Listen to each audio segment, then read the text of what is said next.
What is school choice? It's not as complicated as you might think. School choice is a way governments can give parents back their education tax dollars to choose whatever educational options they think best fit their kids. Here's how it works. It starts with you and your community. Together, you all pay income taxes, sales taxes, or both. Those taxes become the revenue the state uses to pay for education. From there, the state splits up those funds to all families based on their children's needs. Families can then use that money to purchase whichever schooling options, public, private, charter, homeschool, online, or otherwise, they think are best for their kids. An educated child has greater opportunities to succeed and to bring that success back to their community. Like to know how school choice looks today? Although it is not available to all families right now, there are 4 ways many states offer parents choice.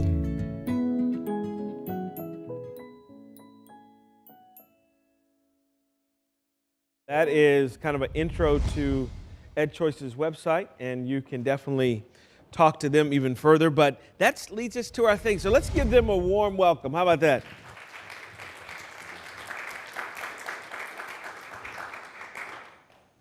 Both of you, everybody is concerned about education these days. Everybody's thinking about how we can do this better.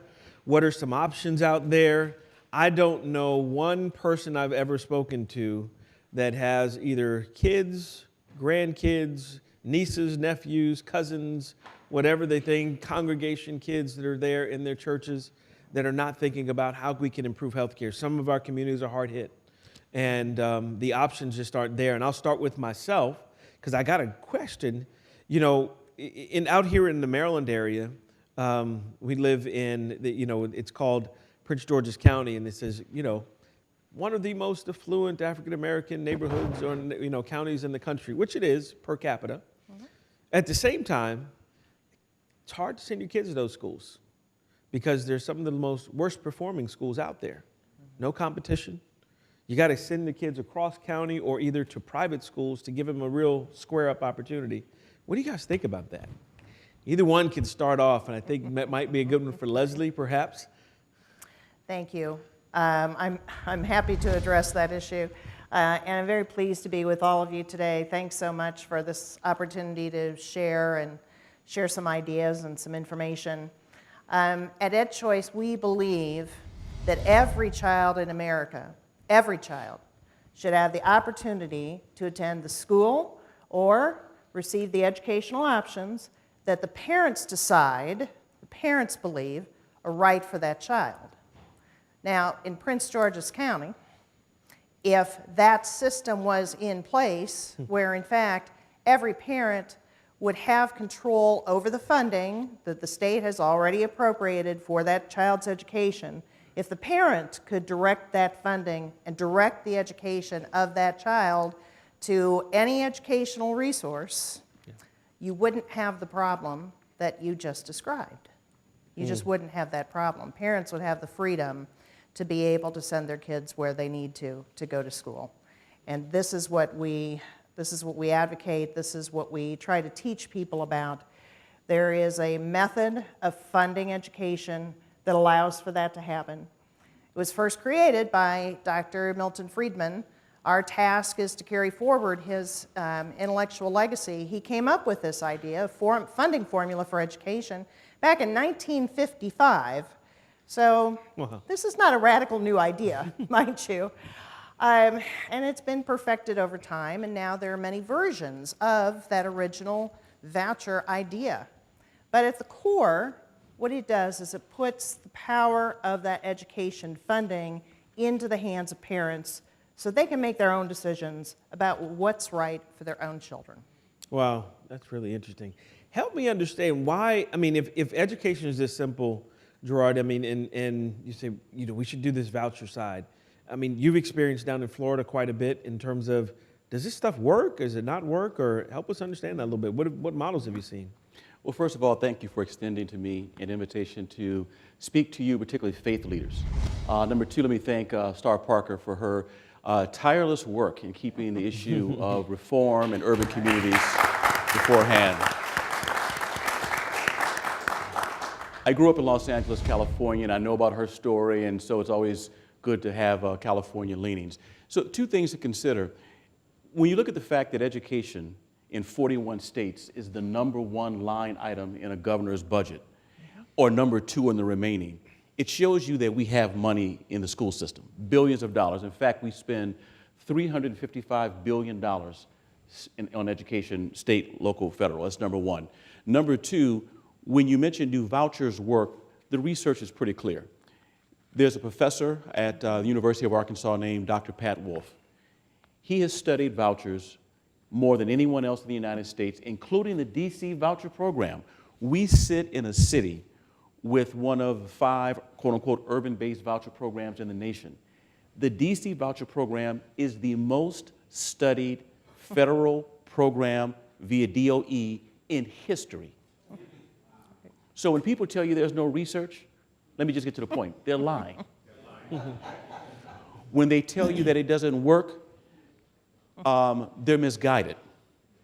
And when they tell you that we don't need vouchers because we shouldn't use public money to pay for education at religious schools, they don't understand American history.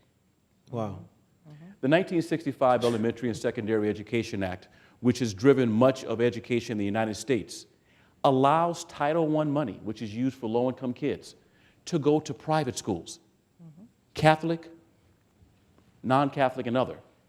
Teachers at private schools today in the United States receive Title II funding, federal money to support private school professional development. So vouchers work. Do we have challenges? Absolutely. Are there some schools that have done some horrible things with money? Absolutely. But that's not enough to get rid of the program. Wow, boy, there's so much I could touch on there. Let me ask you, maybe put this one on the table real quick, and either one of you could take this one, and probably both of you might want to take this one, is this. As you're talking, I'm sitting here thinking, hey, shouldn't we just trust the NEA, the Teachers Association, and the guys like that in the Teachers Union? No. I mean, aren't they working for our best interests? No. And there was a pause. Okay. No, I'm happy to jump in on this one. I'm sure Gerard will be I hope I right didn't with me. stun my panelists over here. Okay. Ladies Good. first. Okay. Well, I'm also an attorney, and so I've been deeply involved in a lot of the litigation concerning school choice programs across the country. So inevitably, it's the NEA, the National Teachers Union, the AFT, the other National Teachers Union. They're the ones who will go after these programs that empower parents to make their own decisions about their kids' education. Oh, you say go after the programs? Yes, let me give you today's favorite example. At any point in time, any year, I can give you examples that are absolutely deplorable about the actions of our nation's teachers' unions against parents and kids in our states. But the one that really gets to me right now is the lawsuit that is going on in the state of Florida. So in the state of Florida, Florida has been very successful with their school choice programs. They have a very vigorous tax credit scholarship program. They have a new education savings account that's for kids with special needs. They have a voucher that is specifically for kids with special needs. And this year, they have almost 100,000 children who are now accessing different educational opportunities that work for them through these various school choice programs. So these programs that have been around for a while, the ESA is the newest one, but they've been around for a while. Now typically, the teachers union will step in right after there's legislation that's been passed for some new program, and they're going to launch in, they're going to try to stop it in its infancy. But they didn't do that in Florida with this big tax credit scholarship program, or with the ESA, or with the voucher for kids with special needs, until now. So now, we are 10 years into the program, and now 100,000 children are at risk of losing their education that is working for them because the teachers union doesn't really like it and believes truly that every child in America should be compelled to attend a public school. That's their bottom line. Now, parents, obviously, the parents of 100,000 children in Florida strongly disagree with that position. So when you ask me, should we trust them? No. No, Gotcha. Absolutely not. Absolutely not. Now, given that this is a group of faith leaders, I also need to share with you this story about Randy Weingarten, who's the head of the American Federation for Teachers. A couple years ago, at a conference of the Education Writers Association, this is a group of journalists across the country who write about education. All the papers, big and small, they attend. And when she was speaking, she was asked about these private schools and these religious schools. And why is it that she seems to be so opposed to kids going to these religious schools? And her response went like this. Well, you know, they teach creationism, and, well, we all know those are just stories. It's not science. That's not real. They're just stories. And that just shouldn't be in our schools. So, obviously, that line stuck with me, and probably will for the rest of my life. I was so appalled by that statement, but that was actually a very truthful statement on her part on what she actually believes as the leader of that organization. Wow. I'm going to let Mr. Robinson over here maybe address that as well. So for me, the dichotomy for me isn't do I trust the teachers union. The question is, do I trust parents and do I trust them with money to do the right thing?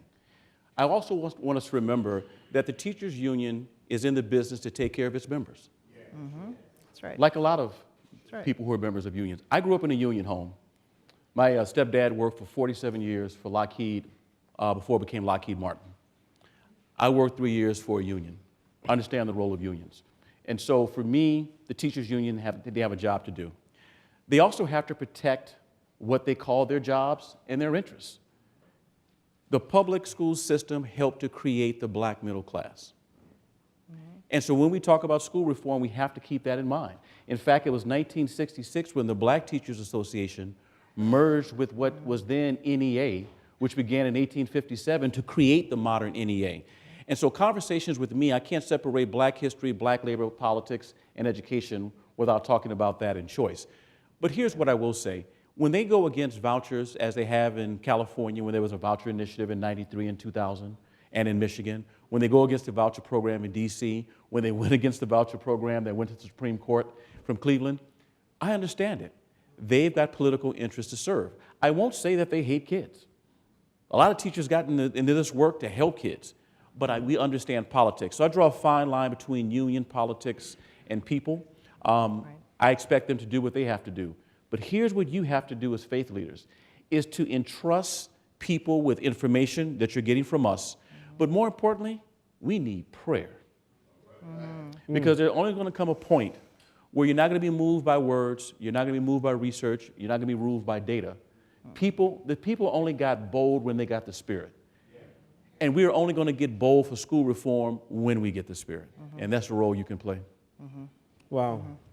That's something else. I try to not reflect too deeply on when we were fighting on, and I was engaged in fighting on key marriage initiative in the state of Maryland, and I never forget, we're working hard trying to raise money, and then next thing I see, $100,000 from the National Education Association given to not supporting marriage. Then Teachers Association, another $150,000. And they began to just, and across the country, you saw these contributions into these unique campaigns that you thought, what does that have to do with education, and why would they be involved in that? Do you all know that, or why are they involved in those kinds of things? I'm not sure. Well, Go ahead. we're the nation's capital, and money is what greases the wheel. Now, when people say that teacher unions don't have money, again, that's just simply not true. Between 1990 and 2013, the NEA and the AFT combined spent $163 million. $163 million supporting campaigns primarily for federal lawmakers, PACs, and otherwise. That's more money than Merrill Lynch, Goldman Sachs, and some other Fortune 500s combined. That's number one.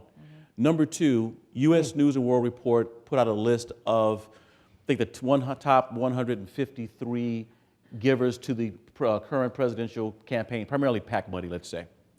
Of the 153 groups, families, others who've given money, and they account for about almost 2/3 of all the money. Number 6 is the teachers union. Number 6. Number 6. And that's behind individuals. So if, in protecting their members, in protecting their interest, and in marketing their ideas, they're doing what all of us should do. Rally your economics, rally the people around an idea, and make a move. It may be different than what we have, but rather than hate, let's create a pact that you guys have to influence those decisions as well. Wow. That's really good. What are maybe, I just got to ask one other question, I'm sorry, and I don't mean to stay right here for a minute, because I just heard, and this is switching a little bit from the teachers union, not too long ago there was an article out there about Florida, and I don't know why Florida's in the spotlight in this conversation so much, but NAACP, they said, hey, we're going to stop pushing and try to really, I guess, tell folks not to be pushing any school choice initiatives and those kinds of things. Why did they get involved in this issue, and what do you know about that? The NAACP has been actually of some great interest to me because there have been certain individual chapters of the NAACP that have been publicly supportive of school choice. There's one in New Jersey in particular, I think it was several years ago. They had just been given the award of one of the best chapters in the country, and then announced that they were strongly in favor of vouchers and school choice. I don't know if they lost the award after they made that announcement, but I know it was a question.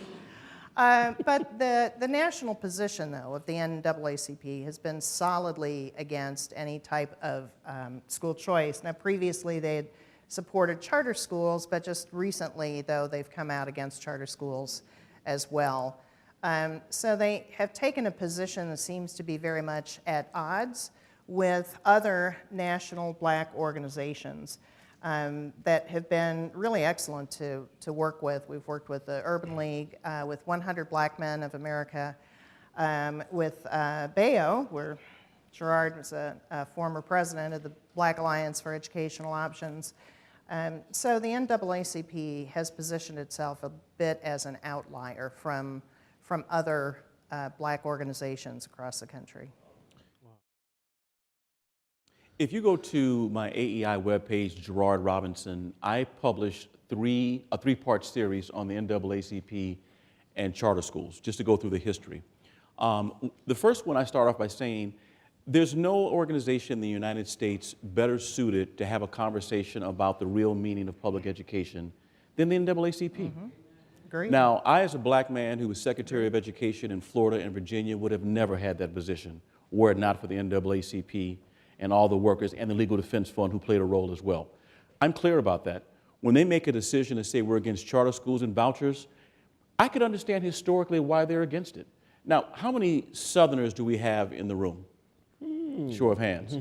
How many of you remember what it was like or heard stories of Mom, Big Mama, or somebody else when the Supreme Court decision in 54 and 55 was rendered with Brown to basically tell Jim Crow to go to the back of the classroom?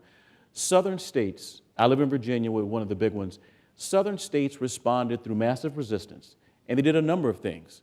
They closed public schools, got rid of black principals in schools. They used public money called tuition grants and gave those to white families who went to segregated white academies, some of them still existing today. And that was called school choice or freedom of choice. And so I have to tell some young people, there was a point when freedom of choice had a very negative connotation. It's what I call fear-based freedom of choice. Right. It was to make sure there was no integration, and it was to make sure that Jim Crow stayed in the front of the classroom. From 1990 moving forward, particularly with the role of faith-based leaders, we are now in what I call the liberty-based freedom of choice movement. That's where it's not discrimination, but education is the main focus. And so I understand their position. I happen to have a different one. They can afford to be wrong on this one, but they can also afford to be wrong, and we all can sit in this room today and afford to have this conversation because of NAACP. But on this one, we're just on different sides of the fence. Wow, Right. that's interesting. Right. It sounds like it's much like a little bit about the states' rights argument from the past as well, when it carried a negative connotation, but really, states should have ability now, more from a liberty perspective, into choosing what's best for their citizens. So that's a good perspective. Well, and if I might also, I think one of the biggest differences between the days of Brown versus Board of Education and today is exactly what you described. During those days, parents in the black community did not have a lot of power. Right. But that's not the situation today. Today, we see the strongest support for educational options is from parents in the black community, and particularly from the poorest parents are the most supportive of educational choice for every child in America. Wow. And not only that, but boy, if you ever want to have a really great experience, you talk to one of the moms who has accessed a voucher for her child, and suddenly, as I was told by one of the moms here in DC, the question was put to her that the school that she had elected to send her child to, the private school, was not performing well academically. And so didn't that mean that that voucher should be taken away from her and she should be compelled to send her child to the public school that was also a failing school? But shouldn't that happen? That was the question put to her. And she fired up, as a mother could do, and said, look, here's the difference. When she sent her child to the public school, she didn't know if her child would come home. Any day of the week, she didn't know when the child left if that child would ever come home.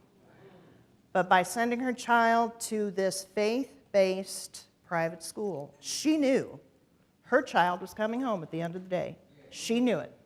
She said, you try to take that voucher out of these hands, and I will fight you with everything that I am, because my child matters to me. Yeah.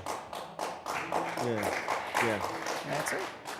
Well, that's a great perspective, and that's almost a great segue, because my next question was really, I know you all know very specifically, help us understand about the improvements that come in the child's life, how they achieve, how they excel. Can you tell us some stories about that side of it?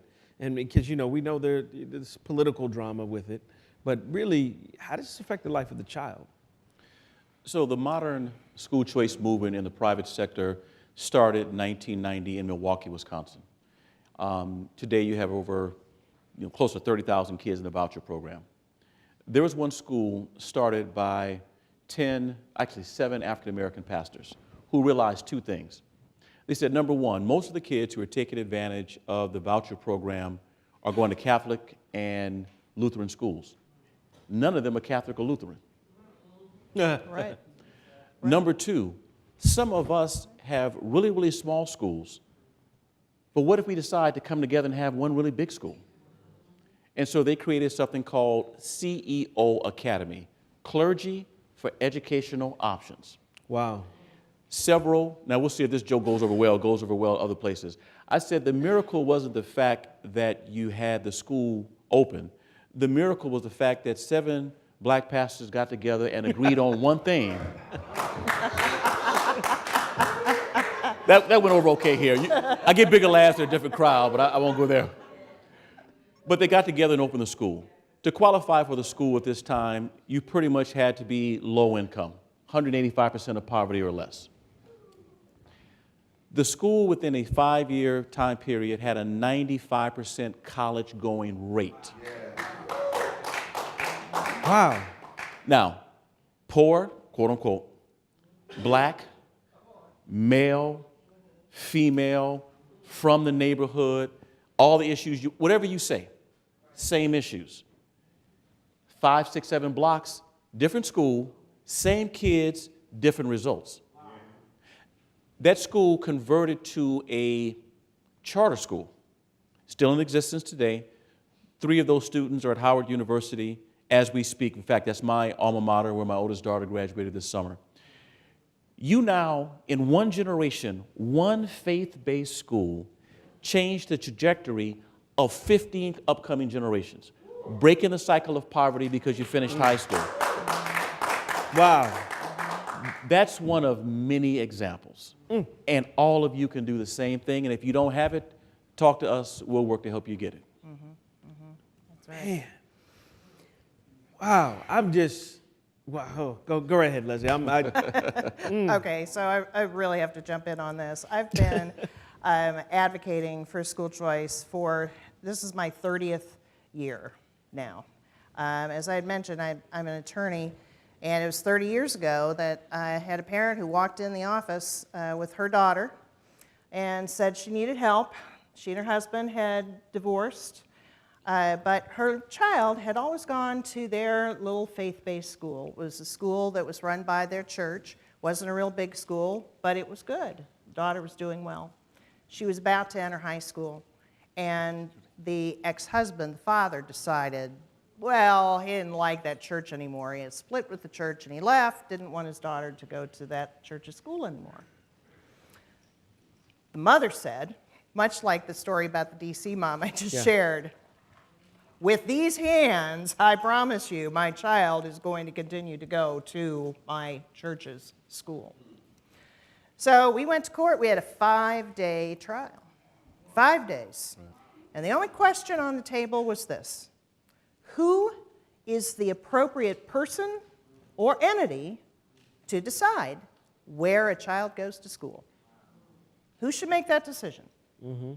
5 days.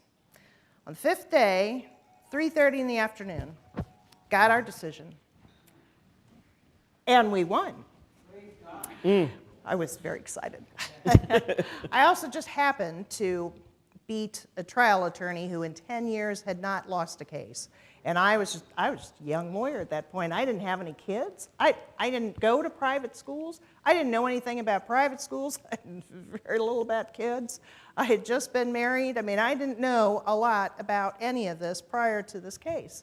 So I was feeling pretty good. Went home that afternoon and decided I'd put my feet up and watch the evening news, see what was happening, have a nice glass of wine, and so I did. First story that came up, breaking news story.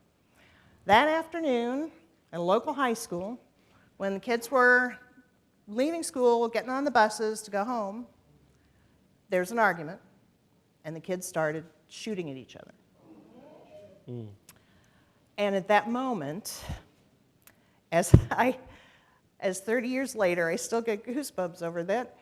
Over that moment, I realized everything that mother had told me about how important it was that she make the decision of what happens to her child. It was all true because that was the school that girl would have gone to the very next day had I lost that case. Wow. So that was my epiphany. That was my epiphany. And 30 years later, I'm still advocating for this. So in 30 years' time, I have seen a lot of children. I have met a lot of parents. And as Gerard said, you know, we think first about these kids who are in desperate situations, and we see their lives changed. Literally, they go from a life of failure where their lives are in danger, literally, to learning the joy of learning and thriving and building a life for themselves. But there's more. There was a little boy who I met at 10 years old who told me, Miss Heiner, Everybody hates me. I don't have any friends. My teachers hate me.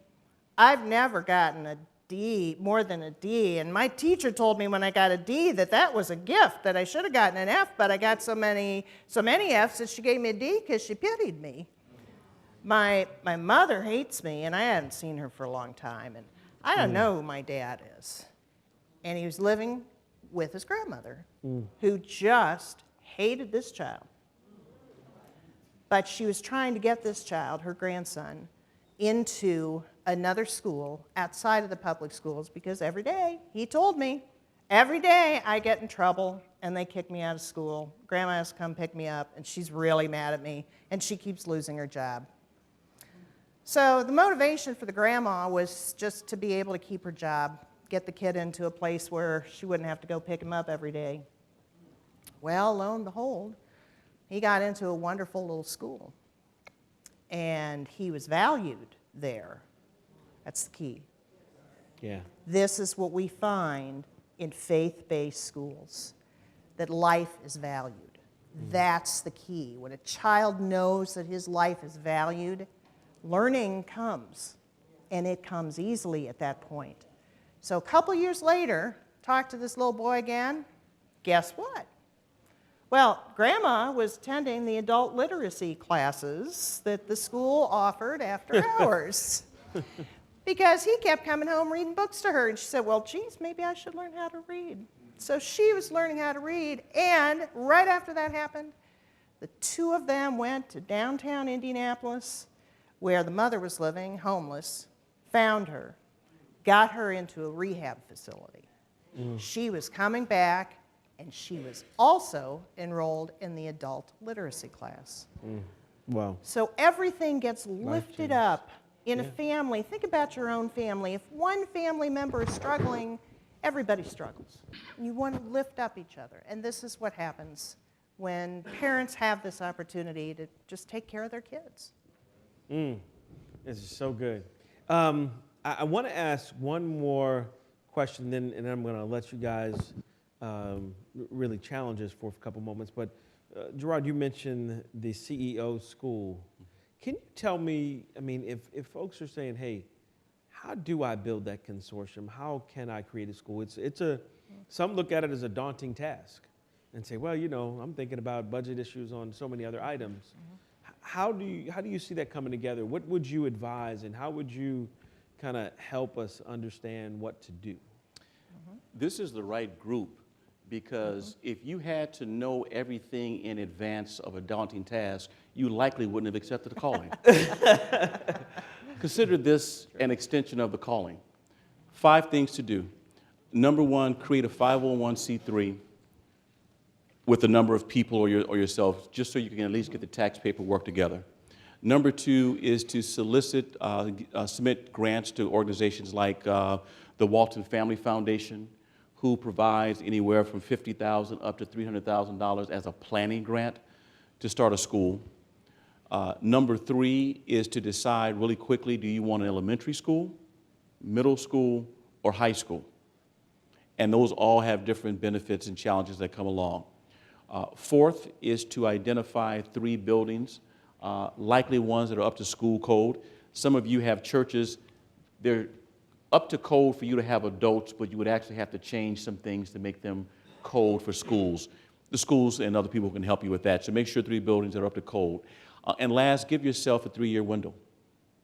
Start now, plan, except for a few things to fall through, but during a 3-year planning period, make sure you're beginning to talk. One thing I did with pastors is they supported something called Education Sunday. And Education Sunday is when a faith leader like yourself would dedicate an entire sermon just to education. And before he or she concluded, with 5 minutes, they would bring me up and say, this is Gerard Robinson. I work at that time for the Black Alliance for Educational Options. We have a table in the back. If you want to learn more about education, come to the back. People would sign our sheet. We would then come to the church the following Saturday, put on a 2-hour workshop to kind of do some of the things that we're doing. Something like that would help. There are people who, and my email address is Gerard, Gerard.Robinson @aei.org. there are people who are in the business of helping churches and faith-based leaders start schools. I can introduce you to people, or send the information to Cure, and they can make some contacts. Yeah, we'll make sure you get that. Yeah. If you're interested, then we'll make sure you get that information out. That's awesome. Yeah, that's really good. Appreciate that. Thank you. Sure.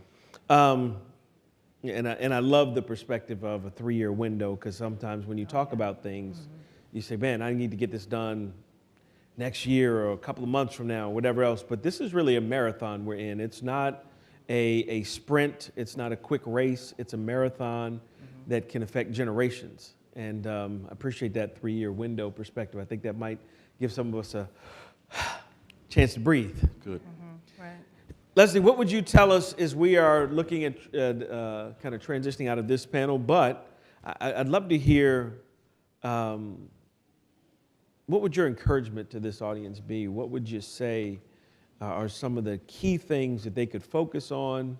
And I know we just talked about perhaps doing a school, but from the world of choice, and how do they get it maybe involved in their area or get some things going? What would you say is they need to do? Well, there's a lot of good news in the school choice world to share. As I shared in the beginning, when Milton Friedman came up with a formula for funding education so that we could allow for this, that was 1955.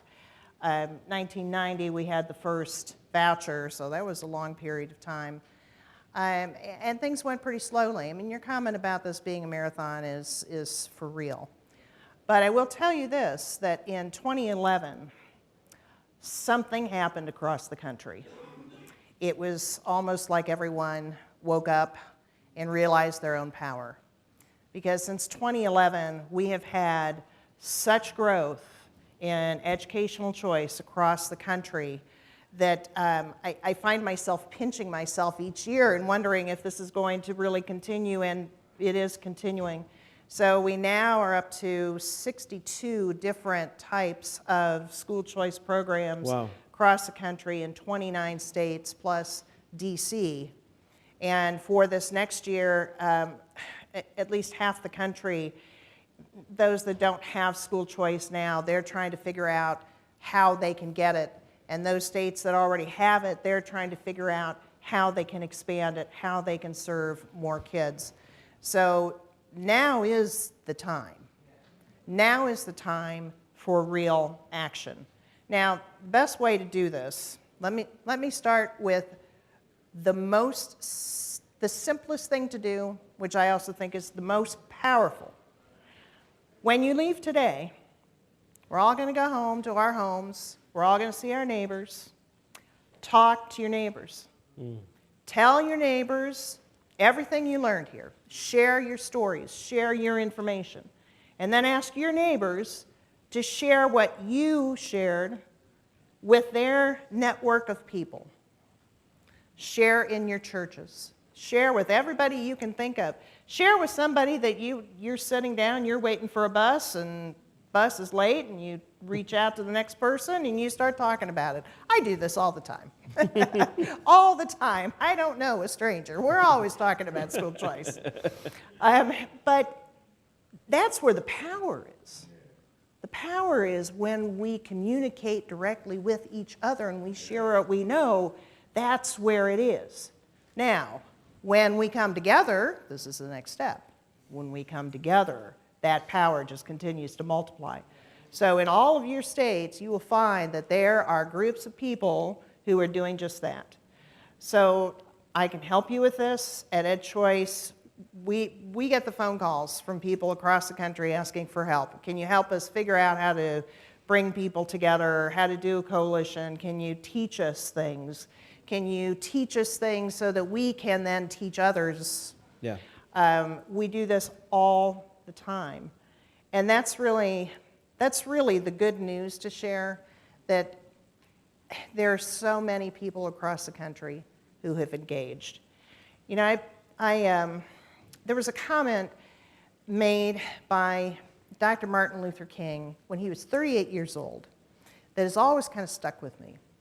Now, I should say that when Dr. King was assassinated, I was 10 years old, but I was precocious, as should come as no surprise, right? But I remember this, and I came across a quote recently, and he said that for any one of us, at some point in our lives, we will have that moment when there is a mission, there's a cause, there is an injustice, there is something that is put in front of us. And it is ours to decide, are we going to act or are we not? And he said we might not act because we might be afraid to act. We might be afraid that we'll lose our popularity. Someone may bomb our house. We may be beaten for taking these positions.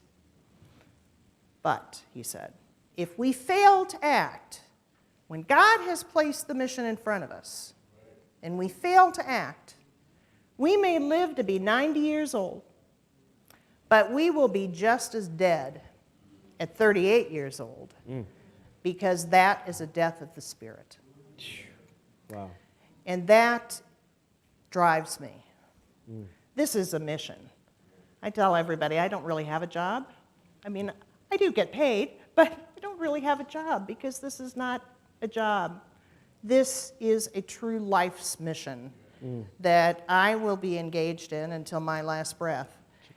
And I encourage each of you to do the same thing. It's here, it's now. And children and parents so desperately need this help. Wow. Now's the time. And we can do it. And that's your good news. And we can do this. We know how. Wow, that's amazing. There's an answer. That's something else. Gerard, final thoughts? Final thoughts. Solomon reminds us in the book of Ecclesiastes that there's nothing new under the sun. And so when you hear the term school choice, that's just code word for what we've done for over 200 years. School choice doesn't mean private school versus public school. It means that if you want to go to a public school, let's make sure those schools work. That's a choice. If you can move, that's a choice. So no bifurcation. All schools should work. But also realize from an inspirational standpoint, what we call school choice today, during the 50s was a push for desegregation, but realize that what we're ultimately talking about is what the black church has been about since we arrived, and that's liberation. Following the Civil War, it was the newly freed Africans in the southern legislatures who created the first universal free public school in America.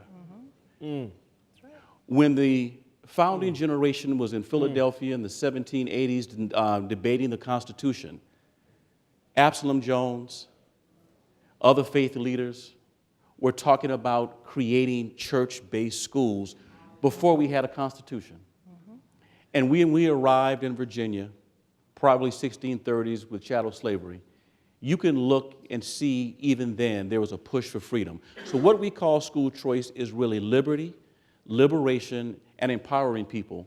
And none of this would have happened in many ways without the black church. And so keep up the good work. Wow. Man, this is it was really good. I've enjoyed this myself. I want to, as I get this question, I'm going to ask Pastor Ewell over here that has a question. But Pastor Ewell, I need you to be nice and loud for me. Derek, one of the most frightening things, I think this is loud enough, one of the most frightening things about the NEA, when you read the history, the chronology of the NEA, John Dewey, the father of modern education, one of the most frightening things about these people were they were dedicated to separating your kids from their Christian faith. Right. When you read Very the much so. founding documents of the Yes. NEA, one of the main things in That's their right. endeavor was to separate children from their parents and their Christian faith. Right. John Dewey, the father of modern education, an atheist, one of his great tenets was separate the kids from the faith. So when our teachers are trained, That's right. come from that perspective, they're dealing, and this should be important to all of us, that these folks, the NEA, in its founding Dr. Cuddy, of the chronology of the NEA, in their founding documents, that one of the main things that they were dedicated to is separating the children from the faith of their parents. That's right. Wow. DJ Kennedy, I could go through the list of books, but I think that's so much should be part of this conversation. Appreciate that. Thank you so much. That's so true. Let me ask a couple questions here. How does a parent who homeschools their kids, kind of fit into this model, and whether public or private, homeschool, can they get any tax credits to provide for their child or anything like that? Oh, homeschoolers have a very unique circumstance. Homeschoolers across the country, in some states, they have a lot of freedom. In other states, they don't have so much. In Oklahoma, for example, homeschooling is protected in their state constitution. In Nevada, homeschoolers have a great amount of freedom, but in some other states, not so much. So every time educational choice comes to town, the question about how this will impact homeschoolers is always very significant. Typically, people who do homeschool, they place a lot of value on that, and they're not going to give that up. Now, what we've found is that some homeschoolers just really want to be left alone. Just, we're good. Don't need to do anything with anybody else's money or anything. We're good. So we will fashion a law like we did in Nevada for their education savings account that specifically creates an exemption. So if you're homeschooling there, you're homeschooling, you don't want anybody to bother you, that's good. Nothing changes there. If you are homeschooling, or if you want to homeschool, but you want to participate in the education savings account, so you do want to use some of the state funding to pay for curriculum, for example, you can do that also.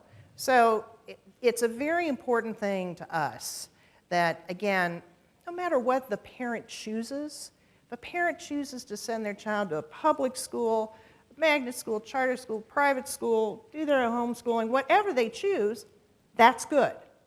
So let's make sure that we protect the rights of those parents to make their own decisions about their kids.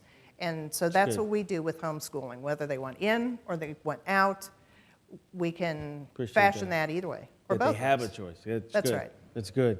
Let me ask you this question, Gerard. What are the other barriers, perhaps, that are out there to educational alternatives, such as, from K to 12 and home education? But what are some, maybe the other barriers that are out there? I know we talked about a few. One is transportation. So in Milwaukee, 25-year-old voucher program, during the early years, there was no money put aside for you for transportation to school. So that was a big one. In some places, if you live in a large county system, you may not have a great bus system. Choice works well in DC and New York in part because they actually have subways. You haven't seen a subway in Memphis or Nashville. And so some of it's geography. Another barrier, frankly, is also funding. In the charter school sector, charter schools only receive 75 cents on the dollar. Most charter schools do not receive 100%. An exception would be a charter school that we have in Richmond, Virginia, where they receive 100%. But for the most part, they don't receive dollar for dollar. So there's also the gap you have to make up through philanthropic funding. And I think third, which is probably the largest, is just misinformation, the campaign of misinformation, that it doesn't work, it robs schools, your children are going to be illiterate, ... So those are some of the factors, but you can change, besides the last one, you can change those things in law and regulation, but always push for money for transportation. Wow, that's something else. It's fascinating. I lived in Rochester, New York for a couple of years, and really interesting, when we were sending our kids to school, they asked us what school do they go to.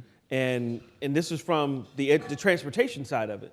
They actually transported the kids to any school that was in the area. So if you were at a private school, that public transportation bus system, big old yellow bus, we called it the cheese bus. I don't know if y'all know that. Yeah. But the big yellow bus actually would take them to the private school, which we had our kid in, versus the public, which was really interesting system. And you wonder, man, I got from, come from Maryland, I'm thinking, how does that work? Right. So let me ask you one last question here is, what about curriculums? I mean, how do curriculums play into this? And, are the curriculums different? What about these crazy curriculums that some would say, man, these are really twisted curriculums that are being taught or trying to be pushed in our secular schools at times? But how can we maybe look at those, and how can maybe parents even opt out of those? Can they opt out? And if they're in choice schools, those kinds of things. Well, that's a hot button issue. And actually, this is one of the things that at EdChoice, this is a priority for us, that anytime there is a school choice program that is enacted in any state, we want to make sure that there is no state regulation that creeps up to go into that little church school to have the state try to say what the curriculum should be. That just seems to defeat the purpose altogether of freedom of choice and freedom to educate kids as you think they should be educated. So we're careful about that.